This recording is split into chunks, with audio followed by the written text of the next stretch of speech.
Hey everybody, this is Dr. Maples. So what do sociologists do when they aren't in the classroom? Well, they play survival video games, as everyone knows. In fact, one of my Tuesday night traditions is to play survival video games, and one of my favorites is a game called The Long Dark. Now, The Long Dark takes place in the Alaskan wilderness, and it's cold, as you might imagine. But the problem is that there's been a geomagnetic storm that has taken out technology on the planet and seems to just make everything go bad. Now, this game has a singular purpose: survive as long as you can. With The Long Dark, it's all about making great decisions, thinking about the gear that you're going to take with you so that you can fulfill your goals and more. And being a teacher, Dr. Maples is always looking for learning opportunities. So let me share with you today 5 life lessons we can learn from playing The Long Dark. All right, we got a lot to do, so let's get started.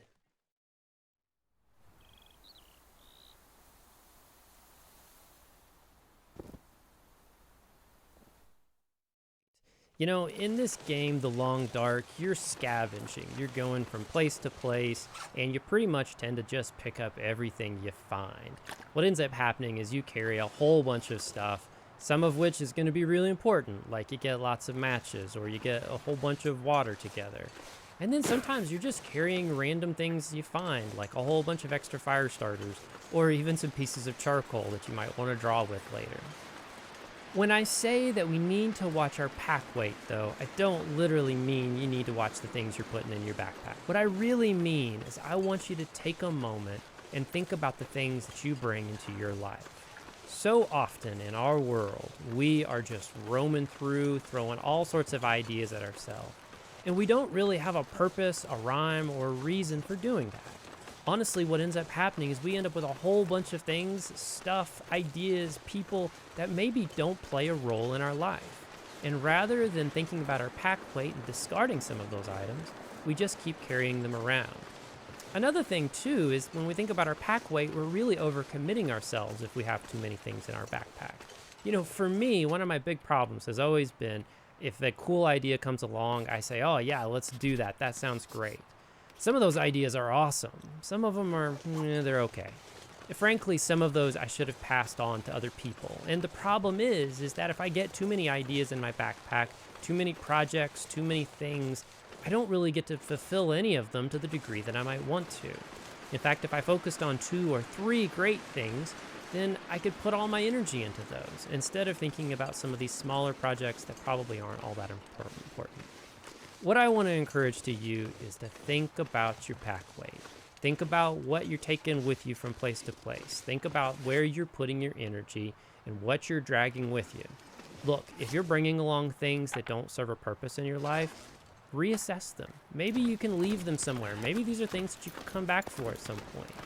But think about the things that you need to get from point A to point B to reach the goals that you want to fulfill. Think about your pack weight. It'll take care of you.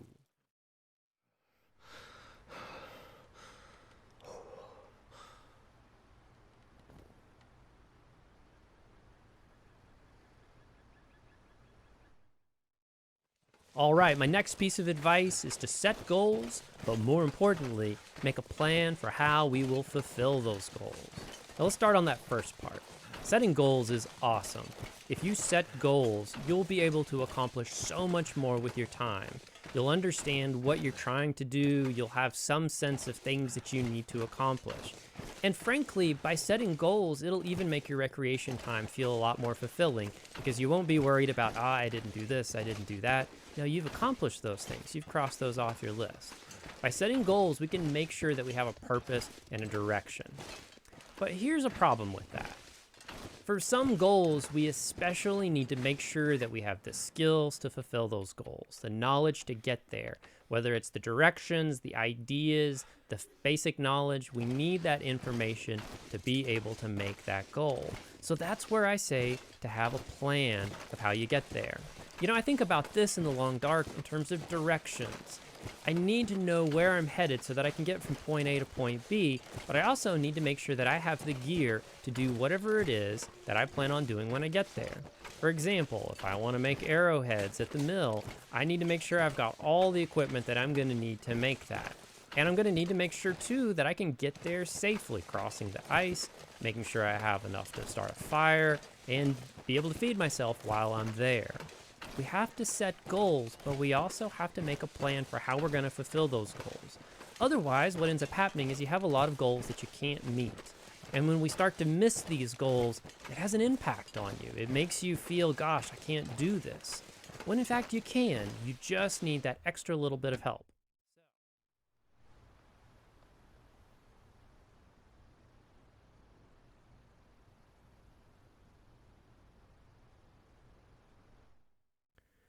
So what do I mean by sharpen our tools? You know, the tools that we have with us are some of the most important pieces of making sure that we can survive, be comfortable, and be happy. I often see that people might graduate from high school or maybe even from college, and then they have these really cool skills that they've learned, and then they just sort of let them go. They don't keep sharpening their tools. They don't keep learning new things about it. So think about the things that you're good at now. Think about the skills that you have, the tools that you could use to do something in your life. What are you going to do to sharpen those tools? What are you going to do to make them that much better? Maybe you know how to use R. Well, great. Let's learn how to use Python while we're at it. Maybe you're really great at creating things. Awesome. What are you going to do to learn how to create even better things? Remember, we have awesome tools, but we have to make sure that we're going to keep them growing. More importantly, you're also going to have to learn some new ones. Just because you graduated from high school, college, whatever, doesn't mean you're done learning. Learning is a lifelong thing. You never stop. And the things that you learn help to reframe who you are. So remember, keep sharpening your skills, keep your tools in great form, and then go look for some new ones. Add some more, throw them in that backpack, and see what we can do with them.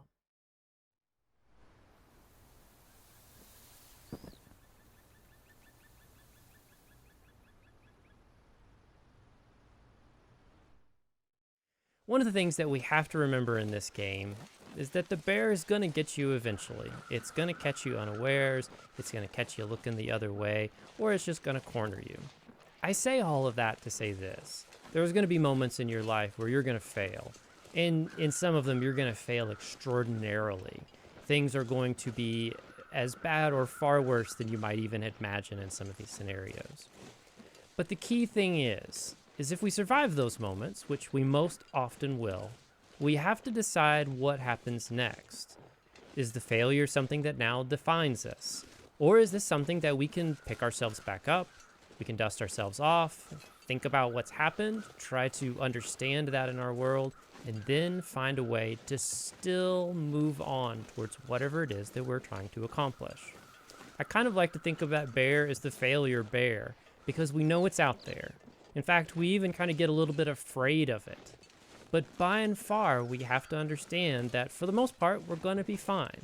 And if we stick to our plan, if we watch our pack weight, if we make sure that we're moving in the direction that we meant to, we're generally going to be just fine.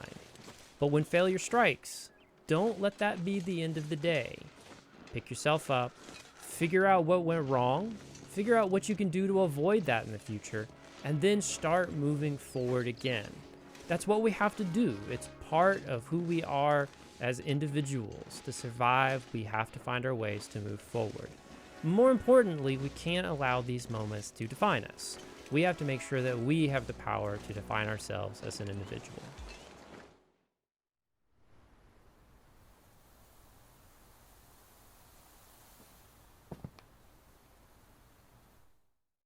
So as we're looking for our life in the wilderness, we can easily forget, amid the 50 bazillion things that we're trying to do to survive, to take a moment and enjoy what's important to us. To take a moment and enjoy the moment. Enjoy who we are. Enjoy what we've accomplished. And appreciate the fact that we've survived as long as we have to accomplish the things that we've done. When we meet our goals, we need to take a moment and say, hey, high five to ourselves. And enjoy that, because we don't get enough of those moments. More importantly, we also need to take a moment in our lives to understand the things that are important to us, the things that bring us happiness, and find ways to spend more time doing those.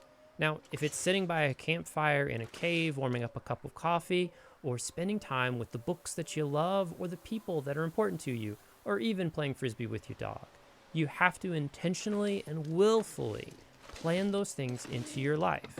If you don't, I guarantee, much like your goals and who you might want to become, these things will slip away. They'll get away from you every time. So, my last piece of advice here is make sure to take a moment to enjoy your time on this planet. Make sure that you understand and appreciate how awesome it is that you exist and how extraordinary it is that you got this opportunity.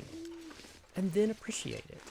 Even while you're chasing down all your other dreams, enjoy the moment that you're in right now. All right, everybody, I hope you found some of this advice helpful. If you want to check out The Long Dark, it is an awesome game, and it's on pretty much every platform out there. I encourage you to go hang out and play it. And if you want some advice on it, you can always send me an email. I can tell you, actually, I'm pretty horrible at this game, to be really honest. I die a lot, but I still enjoy it anyways because it's really fun. And I enjoy the challenge, the puzzle, and just trying to survive. It's seriously a really fun game, and I encourage you to give it a shot. But in the meantime, remember that you can learn new ideas that are important to your life from all sorts of places. So keep your eyes open, keep watching for cool things like this. Go find something that makes you happy. And if you like and subscribe these and enjoy them, hey, maybe I'll make some more. All right, everybody. Thanks for hanging out with me. Have a great night. Take care.